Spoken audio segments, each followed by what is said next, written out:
The top 10 most popular tourist attractions in Germany. Number 1. Berlin's Brandenburg Gate.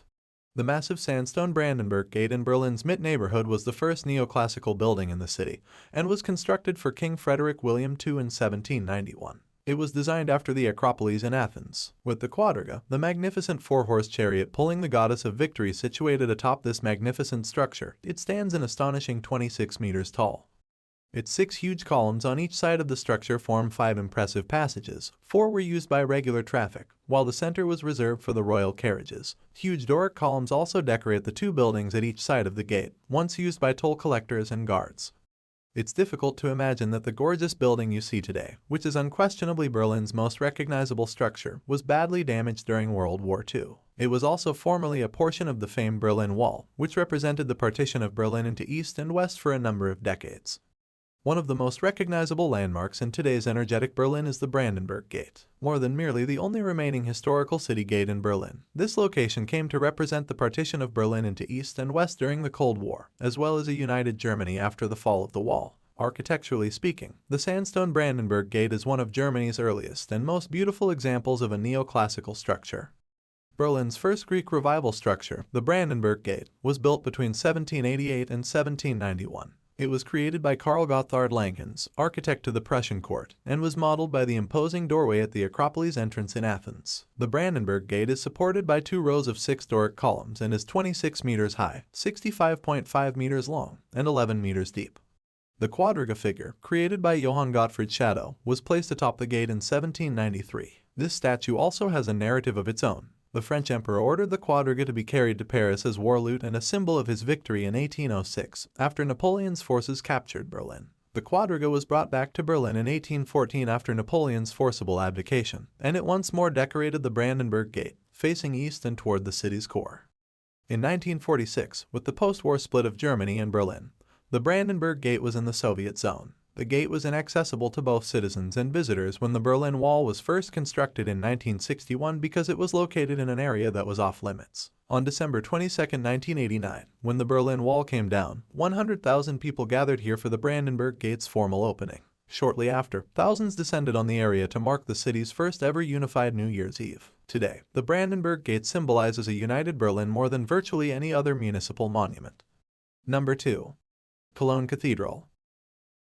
The Cathedral Church of St. Peter, also known as the Kölner Dom or Hohe Domkirche St. Petrus, is a Catholic cathedral in Cologne, North Rhine-Westphalia. The Cologne Archbishop resides there, as does the Archdiocese of Cologne's administration. It is Germany's most popular landmark, drawing an average of 20,000 visitors per day. At 157 meters, the cathedral is the tallest twin-spired church in the world, the second tallest church in Europe after Ulm Minster, and the third tallest church of any kind in the world. It is the largest Gothic church in Northern Europe and has the second tallest spires in all of Europe. It features the second tallest spires and is the largest Gothic church in Northern Europe. The cathedral has the largest facade of any church in the world thanks to the towers supporting its 2 enormous spires.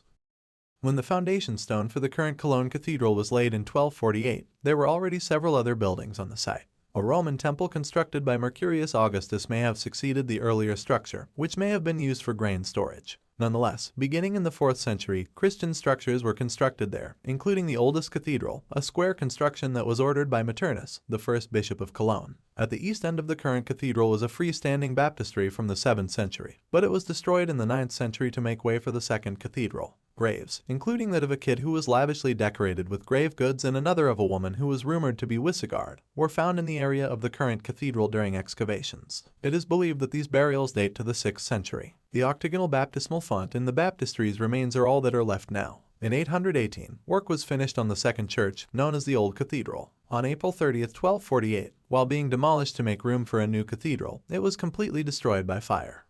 Number 3. The ultimate fairy tale castle, Schloss Neuschwanstein, Bavaria. Schloss Neuschwanstein, also known as Neuschwanstein Castle, is a lavish castle close to Füssen, Germany, that was constructed on King Louis II of Bavaria's orders atop a rock ledge overlooking the Paulette Gorge in the Bavarian Alps. Its construction never ended after starting in 1868.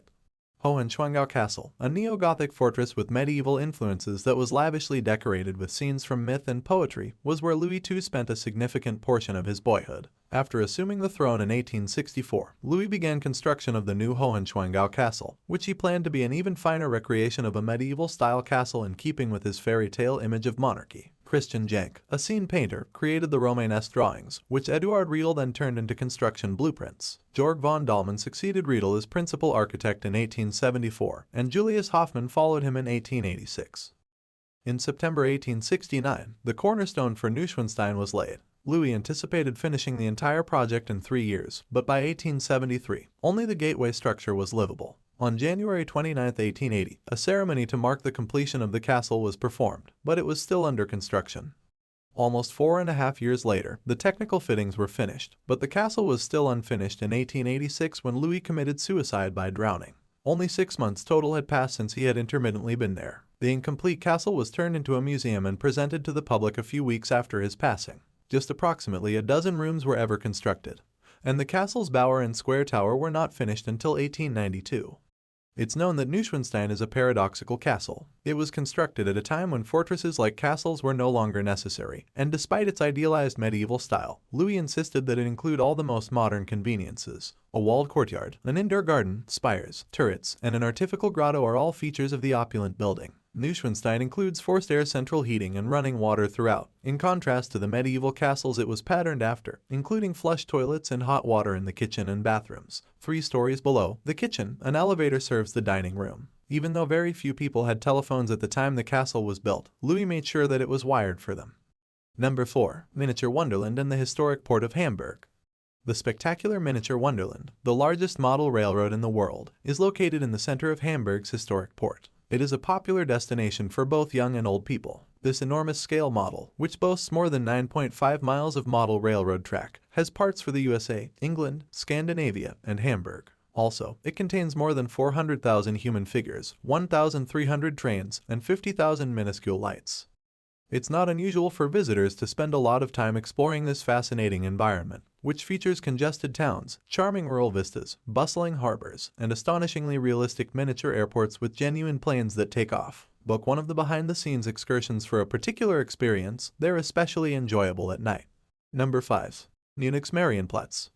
Munich, the third largest city in Germany, has a lot to offer the intrepid traveler. The state of Bavaria's capital city can trace its origins all the way back to the 12th century, when a monastery was founded there. It swiftly developed into the most significant hub for trade and commerce in the area.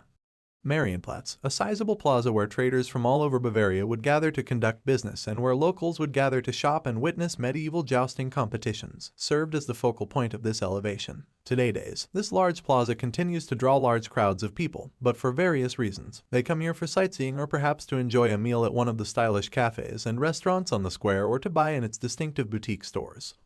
There are several tourist attractions available. Both the new and old town halls, the Neues Rathaus and Altes Rathaus, are located here and are where a large portion of the city's history was written. Both are lovely and well worth a look. Other notable sites are the Mariensaal, a large statue of the Virgin Mary constructed in 1638, and the exquisite Fischbrunnen, a 19th century fountain with bronze sculptures.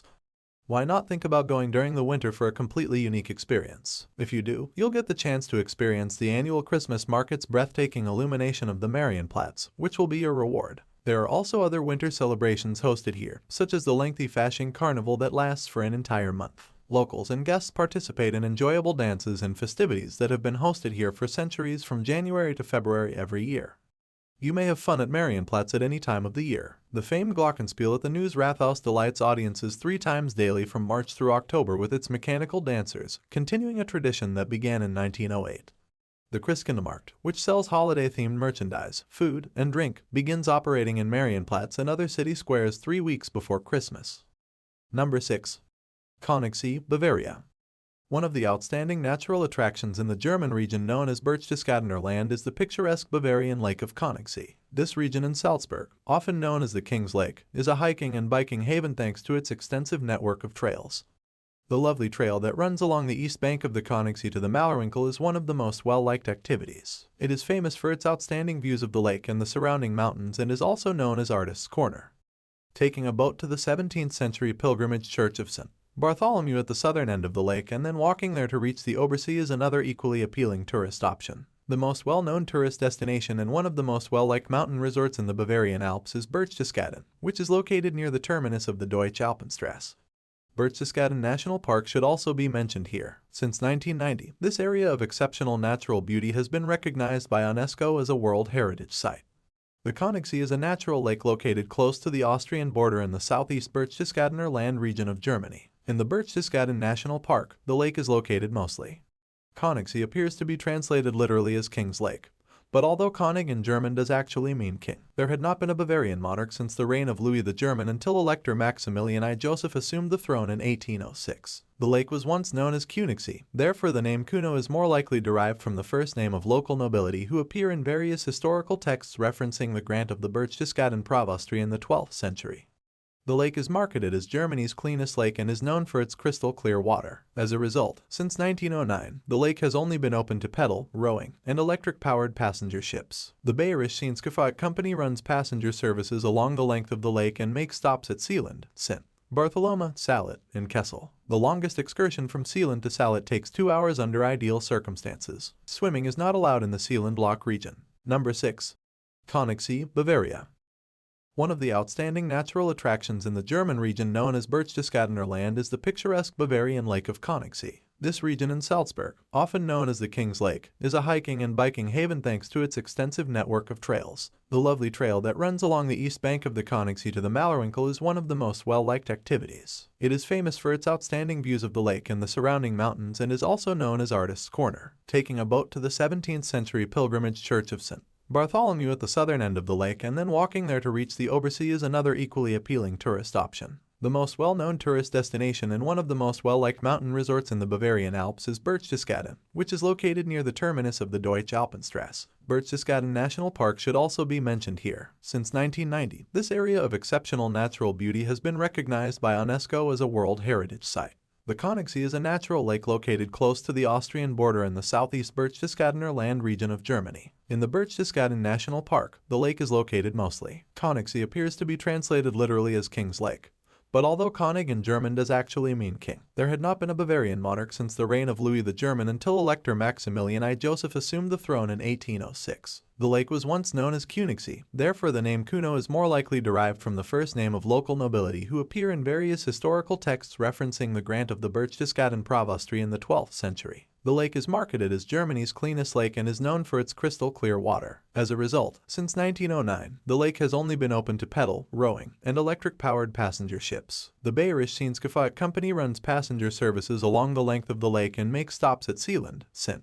Bartholoma, Salet, and Kessel. The longest excursion from Seeland to Salet takes 2 hours under ideal circumstances. Swimming is not allowed in the Seeland block region. Number 7. Rothenberg ob der Tauber, Bavaria. One of the most alluring destinations along Germany's well-known romantic road tourist circuit is the old Franconian imperial city of Rothenberg. It is noteworthy for its walls and towers, which have remained unaltered since the 30 Years' War of 1618, and is situated on the rocky banks of the scenic river Tauber. The fascination of this perfectly preserved medieval town is unending. Joining a walking tour is one of the most well-liked things to do in Rothenberg ob der Tauber. For those who would rather be their own tour guide, start by obtaining a map from one of the town's tourism offices. There are countless possibilities to explore, with particular structures of note include the towering Rathaus from the 13th century and the magnificent Ratstringsstube, constructed in 1466 and home to an intriguing clock. The Imperial City Museum, St. James's Church, with its exquisite high altar dating from 1466, and the St. Georg's Brunnen Fountain, erected in 1608 close to the end of Herrengasse, are additional sites that are worthwhile. A timeless experience is simply strolling through the historic neighborhoods past these stunning structures, especially if the route passes by the Planline, one of the town's most gorgeous locations. After all that exploration, finish your trip in one of the town's numerous elegant eateries.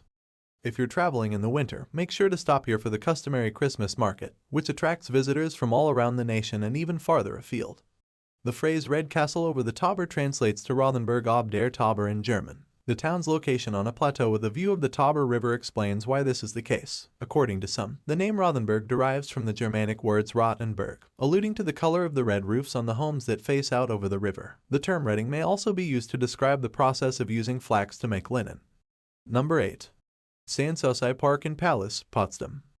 The magnificent Sanssouci Park, designed between 1744 and 1756, is regarded as the most well-known illustration of Potsdam Rococo. The park features a magnificent Baroque flower garden, more than 3,000 fruit trees, and various greenhouses, all of which reflect Frederick the Great's personal influence. It's enjoyable to wander through this sizable park, especially along the 2.5-kilometer-long road that runs straight as an arrow and is surrounded on all sides by neatly manicured hedges, spotless lawns, and lovely flowers. A few park structures are also worthwhile exploring, particularly the picture gallery with its numerous pieces of art, the magnificent Roman Baths complex, a highly ornate garden pavilion, and the stunning Chinese house are among further must-sees nearby. The Sanssouci Palace itself is a single-story Rococo structure with a circular room at each end and an elliptical dome in the center that is renowned for its exquisite interior design. This is especially seen in the lavish apartments and the roomy, oval-shaped marble hall.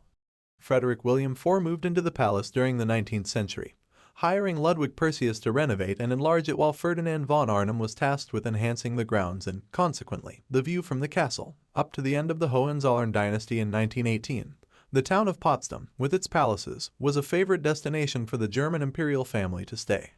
The palace became a popular tourist destination in East Germany following World War II. Frederick's body was brought back to the palace and interred in a new mausoleum that looked out over the gardens he designed after German reunification in 1990. The Prussian Palaces and Gardens Foundation Berlin-Brandenburg was created in 1995 to take care of Sanssouci and the other old imperial palaces in and around Berlin. Sanssouci and its expansive grounds were designated a World Heritage Site by UNESCO in 1990. In the present day, more than 2 million tourists from all around the world visit these palaces annually. Number 9. Frankfurt's Main Tower.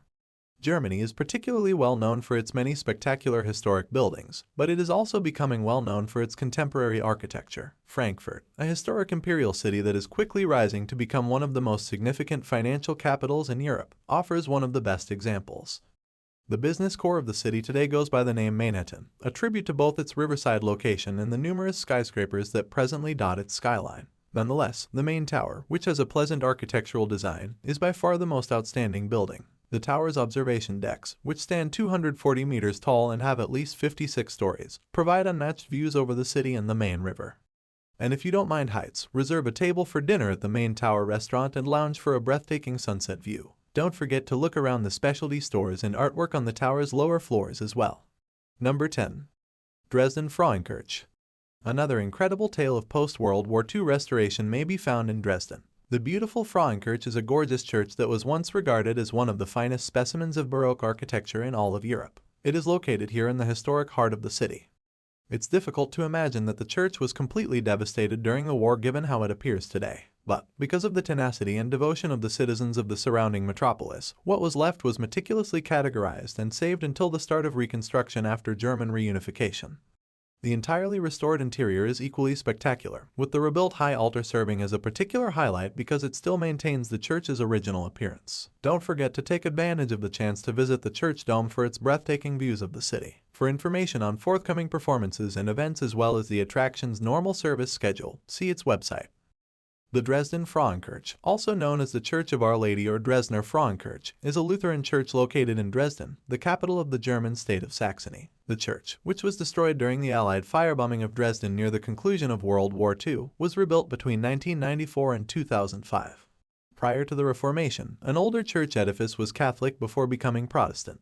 In the 18th century, a grander Baroque Lutheran structure took the place of the previous church. It has one of the biggest domes in all of Europe and is regarded as a superb example of Protestant holy architecture. As Dresden's monarch converted to Catholicism, the city's residents decided to build it as a symbol of their desire to maintain their Protestant faith. It now also represents the peace between formerly at war adversaries. Following choices made by local East German politicians, the church's remaining ruins were left standing as a war memorial for 50 years after it was destroyed in 1945. Following the unification of Germany, beginning in 1994, the church was reconstructed. Its interior was finished in 2005, while its outside refurbishment was finished in 2004. The church was rededicated on October 30, 2005, and celebrations continued through the Protestant holiday of Reformation Day on October 31st. 2004 also saw the reconstruction of the area's Newmarkt Square, which is home to numerous priceless Baroque structures. Although the Frauenkirche is frequently referred to be a cathedral, the Church of the Cross is actually the location of the Landesbischof of the Evangelical Lutheran Church of Saxony. Every month, clergy from Berlin's St. George's Anglican Church lead an Anglican evensong in English.